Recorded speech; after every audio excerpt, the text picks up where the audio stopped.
President Trump continues to rack up so many wins, it's hard to keep them all straight. Today, I'll go through some huge breaking news stories in Washington, D.C. and around the country that I believe are deserving of your time and attention. Thank you guys so much for liking and sharing these videos. Let's jump right into the news. Senator Tom Cotton, the head of the Intel Committee, has just called for a special counsel investigation into attorney Jack Smith. This is the guy that weaponized the Department of Justice against President Trump. He got a grand jury from Washington, D.C. to do a case in Florida. It then got assigned to a judge who said, wait a minute, there's something really fishy about this. So they tried to prosecute him on the election, January 6th, and also the Mar-a-Lago documents. Tom Cotton says Jack Smith is a partisan Democrat who weaponized the law against Donald Trump to help Dems win. I've asked the Office of Special Counsel to investigate his actions that they violated the law to influence the election.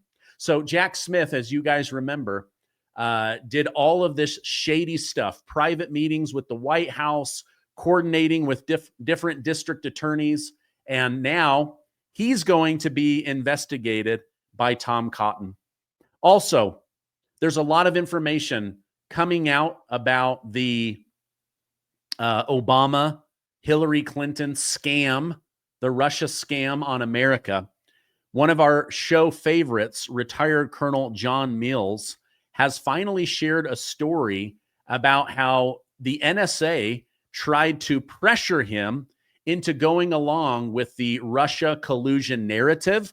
And they were literally telling people in Washington, D.C. what to do and what to say in order to discredit President Trump's presidency. Let's go ahead and watch this together because I think you're going to find it absolutely interesting. So you were actually one of the people that assessed this intelligence community assessment from the side of DOD, as I understand it, that recently we've been hearing about, that Tulsi Gabbard, the director of national intelligence, publicized recently. Yeah, I think it's page 74, 75 of my first book, The Nation Will Follow. 2 days after the election in 2016, I was called up on the NSA phone.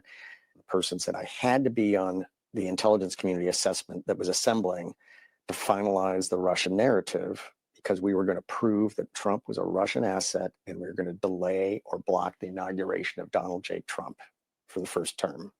I just couldn't believe it. This is what you were told? This is what I was told on the phone. So they start laying out the narrative to members of the military. Hey, we are going to block an elected president. So this is the J6 coup of 2016. And you need to go along with the narrative, right? They're threatening him. You have to go along with pushing this narrative. Oh, this was a deep state coup from the beginning, that it actually started in early 2016.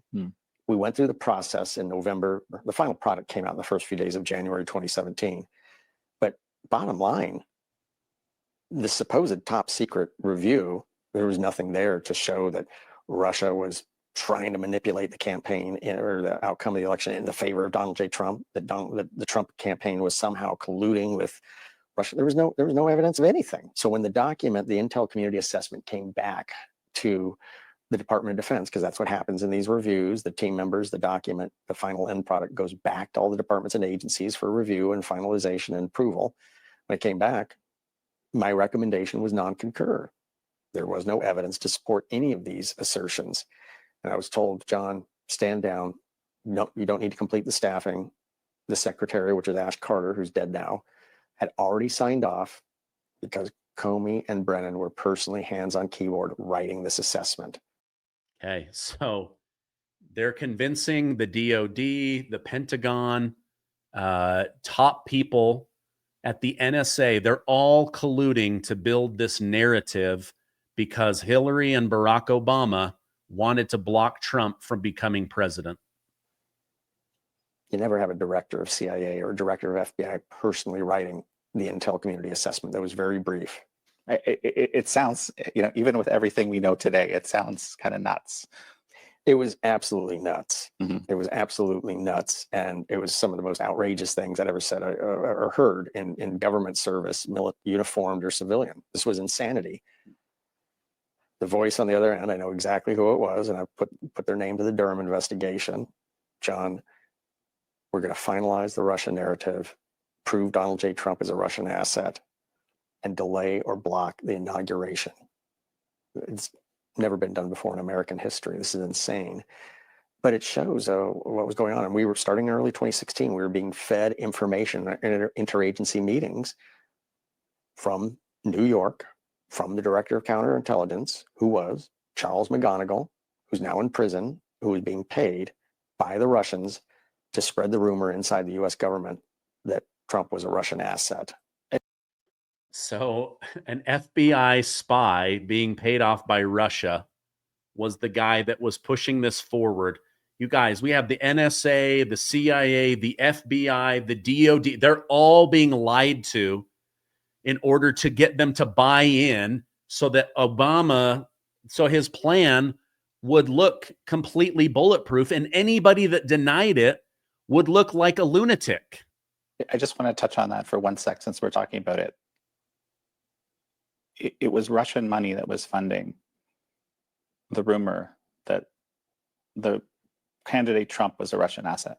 That is as insane as it sounds. Yes, the Russians were paying the FBI director of counterintelligence to spread the rumor. It was the Russians that were interested in Trump, were trying to influence the election, and that there was a form of collusion going on between the Trump campaign and Russia.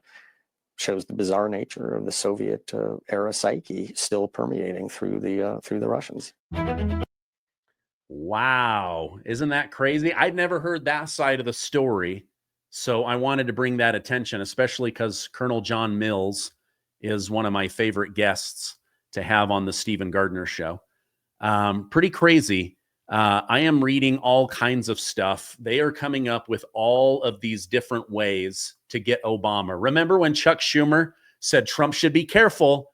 The intel agencies can get you 6 ways from Sunday. Well, now Trump and his legal team, they're coming up with 6 different ways from Sunday in order to get Barack Obama. Now, I thought you would want to know this. Senator Josh Hawley has finally procured enough votes for the first round to ban members of Congress from using insider information to illegally trade stocks. This is really interesting. Let me pull it up and we will watch this together. They're going to get this passed, I believe, and then these guys can quit using insider information to become millionaires and multimillionaires. Say that we have an opportunity here today to do something that the public has wanted us to do for decades, and that is to ban members of Congress from profiting on information that, frankly, only members of Congress have in the buying and selling of stock. 86% of Americans say that members of Congress should not be able to buy and sell shares of stock, individual stock, while they are members of this body, and they are absolutely correct. And the reason is, you can see it, there was just another ethics referral in the House last week. We've seen the former Speaker of the House make millions of dollars in profits. We've seen members of both parties, I'm sad to say, be investigated for their stock trades. And the reason for all of this is that, quite frankly, members of this body are privy to information that the normal person just is not. Now, is that insider trading? It is not under the laws. Sometimes people say, well, we already have insider trading laws. We don't need a stock ban. Well, the information that members of Congress are privy to is technically not covered by the insider trading laws, but nobody really believes that the information that we get isn't valuable. It is quite valuable, which is why back during COVID, you saw members of Congress of both parties engage in a flurry of stock trading right after they were getting COVID briefings. Were members of the public getting those briefings? They were not. Were members of the public privy to the kind of information that was being given to members of Congress? No, they were not. And so when you look at what members of Congress are privy to, what they are able to trade on, the access that they have, it's just qualitatively different than your average Joe or Jane, which is why we ought to put into place common sense guardrails that say, if you want to be a member of Congress, You can put you want to save, great. You can buy mutual funds, you can buy broadly diversified investment vehicles. You should not be able to buy and trade individual stock shares, in which frankly we have an interest in the work that we do. We have information that no other people get, no other members of the public have. All right. So 8-7, they voted to push this forward. Now, there's still a lot of work to get this done, but please let me know in the comments.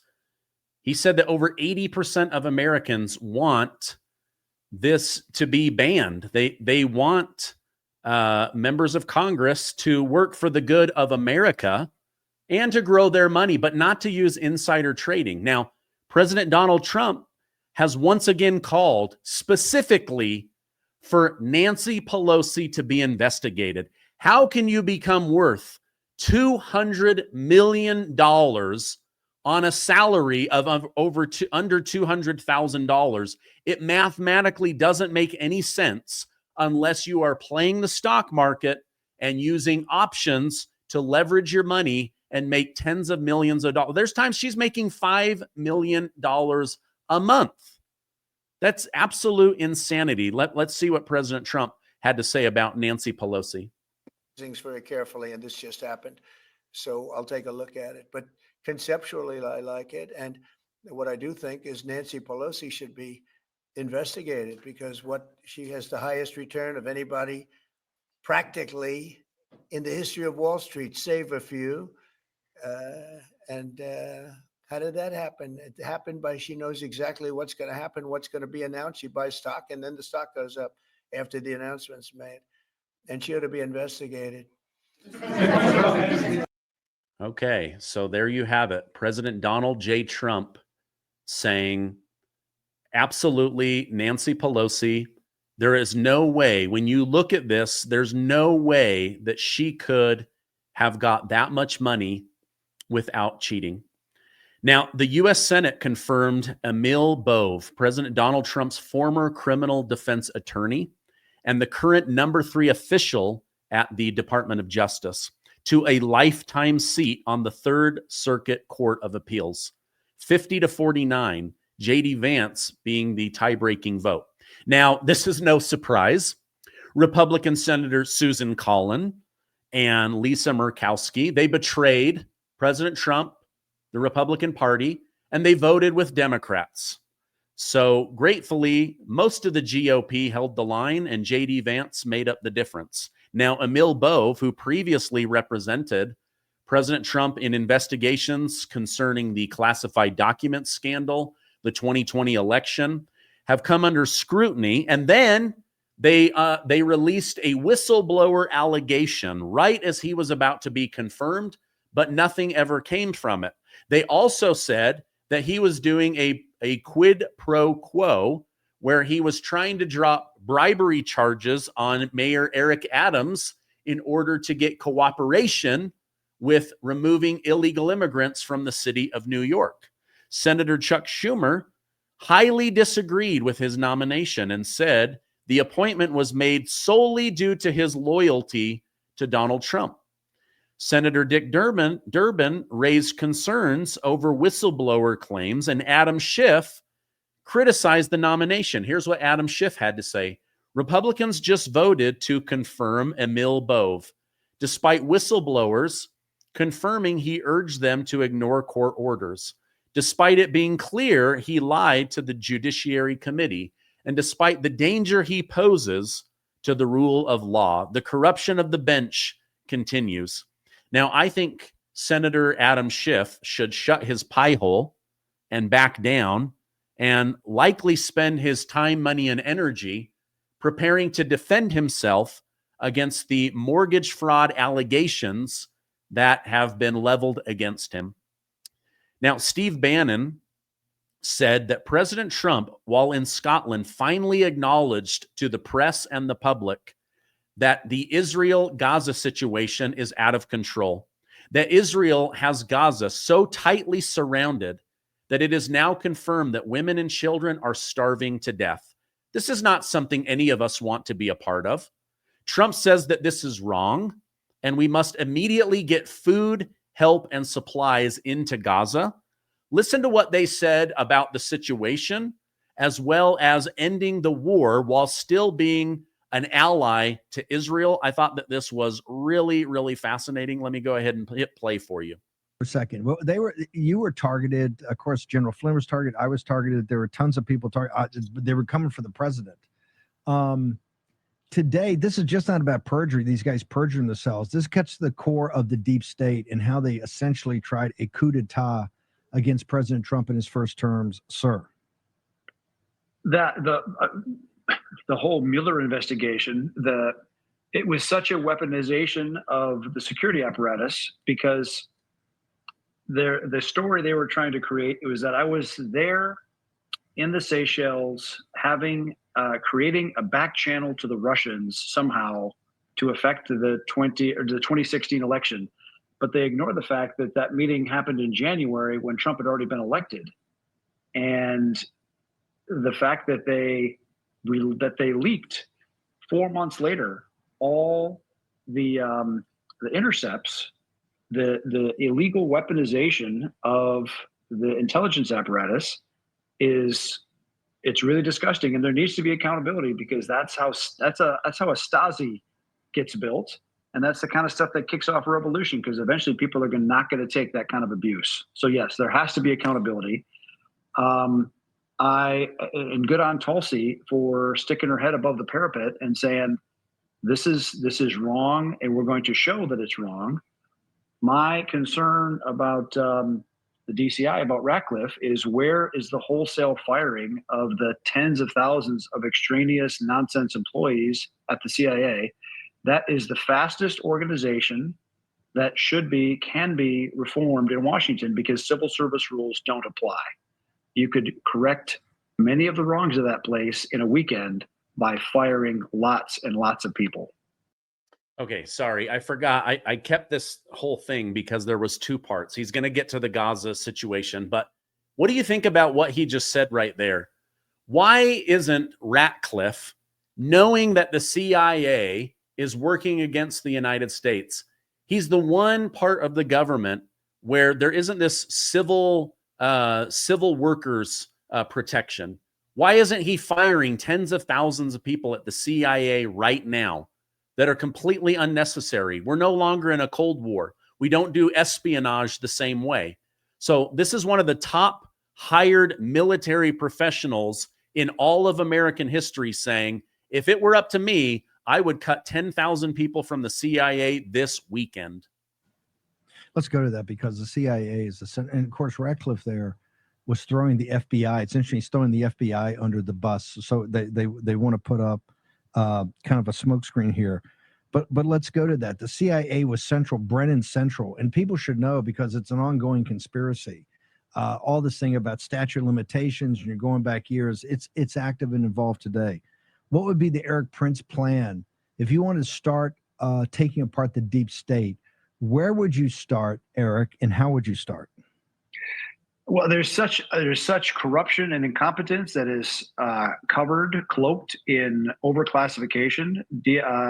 Tulsi Gabbard is right to declassify millions and millions of documents on this, and let the bright light of truth disinfect the nonsense. Second, you have the same amount of actual case officers now as we did in the early 80s. But the fact is, the administrative support staff and the analysts and all the other bodies that have made the intelligence community so obese, that's gone up like 6 or 8 fold. I would cut that so severely, people would be shocked. So yeah, you could do a 60, 70% headcount reduction in the CIA in a very short term, and the place would be much better for it, because you'd actually have people that are focused on collecting intelligence.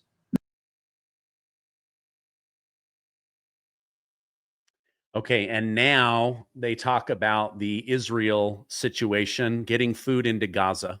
Gaza looks pretty bad. What is he talking about? How could it get any more horrific in Gaza with just the military conflict, sir? They've already flattened all of Gaza. It's completely uninhabitable.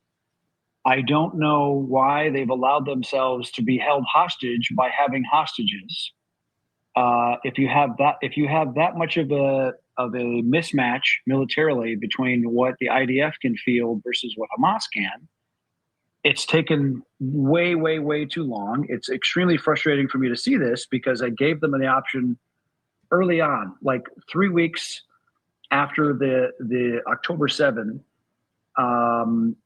before the ground offensive even started. I brought them a fully funded drilling and flooding program to flood all the tunnels and take that away as a way for Hamas to keep hiding.